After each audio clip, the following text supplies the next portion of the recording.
Good evening, I'm Luke Liddon with your look at sports. If you think back to 1989 and the film Back to the Future 2, it told us the Chicago Cubs would be World Series champs in 2015. Well, fast forward 26 years and the Cubs are eerily just 8 wins away from doing just that.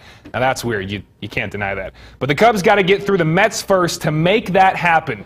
Game 2 of the NLCS in the Big Apple, and right from the get-go, the Mets were rolling. Daniel Murphy hits this ball deep right, and it drops just over the right field wall for a 2-run shot. Mets take a 3-0 lead. And when you're trying to make a comeback, this isn't the way to do it. Yoenis Cespedes hits a grounder to Javier Baez, who juggles the ball. A run comes in to score, and Cespedes is safe at first. And the Mets, just like that, go on to win 4-1. The NMSU Aggies have had a tough year on the gridiron. You could easily make a case the team should have 3 wins on the season.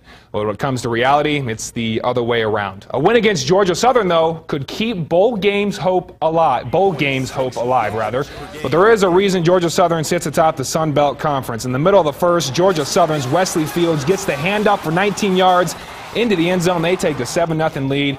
But the Aggies, they wouldn't be shut out. In the third, Andrew Allen's going to find Joshua Bowen right here, who gets past the pylon for the touchdown. And Allen, he actually had a solid outing except this play right here. Antonio Glover is going to pick him off. It's almost a pick 6, but he will get tackled down at the NMSU 5-yard line. But regardless, that would turn into another Georgia Southern touchdown. And NMSU falls on the road 56-26, and they are now 0-6 on the season.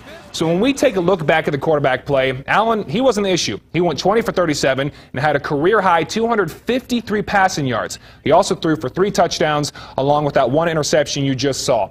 But the real theme of the game was the Aggies' defense, as they let up a total of 592 yards, and 507 of those were on the ground. The Aggies return home next week to host Troy for the homecoming game, and UTEP is also home next week hosting Florida Atlantic. For the first time ever, 6 teams remain unbeaten as we entered week 6 of the NFL season. But now only 5 remain as the Falcons fell to the Saints on Thursday night. So coming into tonight, Tom Brady and the Pats put their nearly unstoppable offense and their perfect record on the line against the Colts. But when you think about it, is there even a way to stop the Pats? The answer is no. In the first, Brady is going to get the snap. He's actually moving his feet in the pocket, fires a bullet to Julian Edelman, who makes the catch between 2 defenders, and the Patriots tied up at 7. We jump ahead to the third, and Gronkowski, he didn't have a single catch in the game until right here. 25 yards to the house, and he's going to give you the Gronk spike to top it off. Brady and the Patriots cruise to a 34-27 win, and the Pats stay undefeated at 5-0. Now to DeAndre Hopkins and the Texans in a desperate need of a win visiting the Jags. Fast forward to the 4th, and it's Brian Hoyer finding Hopkins in the corner of the end zone. He bobbles it, but he secures the catch. That's a touchdown. Texans take the 17-14 lead, and they actually go on to win 31-20. And the undefeated Panthers taking on Pete Carroll and the Seahawks in Seattle. In the third quarter, Seahawks up 3. Wilson pitches the ball to Lynch. Lynch back to Wilson. Wilson throwing deep for Lockett. He makes the catch over the defender, and the Seahawks take the 10-point lead, but with just seconds remaining, Newton finding Olsen wide open down the seam with just seconds left. They take the 27-23 lead, and that's your final. I got a question. Where was the Legion of Boom on that play? We fast forward to Old Man Peyton and the Broncos taking on the Browns. In the middle of the 4th, Manning throws a dime to Emmanuel Sanders. He goes 75 yards for the score. Broncos take the 23-20 lead. But this game would go to overtime. And in overtime, the Broncos can win it right here with the field goal. 34 yards out, and McManus is money. The Broncos win 26-23 in overtime, and they stay undefeated on the year. The Lady Miners volleyball team took the court today for a conference showdown against Rice. Conference USA play isn't easy, and a win today could really push the Miners in a positive direction.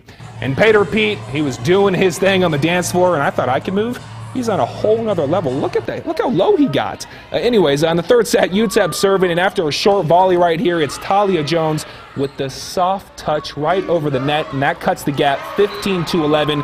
Rice still leading. And later, after another long volley between the two teams, it's going to be Rice's Kylie Reed who finally puts away the Miners right there with the vicious spike.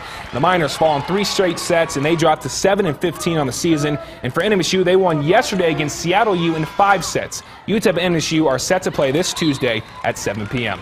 And take a look at this. The El Paso Christian Home School Panther girls volleyball team won their second state title 2 years in a row. The girls headed back home from Austin earlier today after taking first place in that photo. It just tells it all. We just wanted to give the girls a quick shout out and say congratulations on a job well done. And that is a look at sports. Your 7-day forecast is coming up next after the break. Stay with us.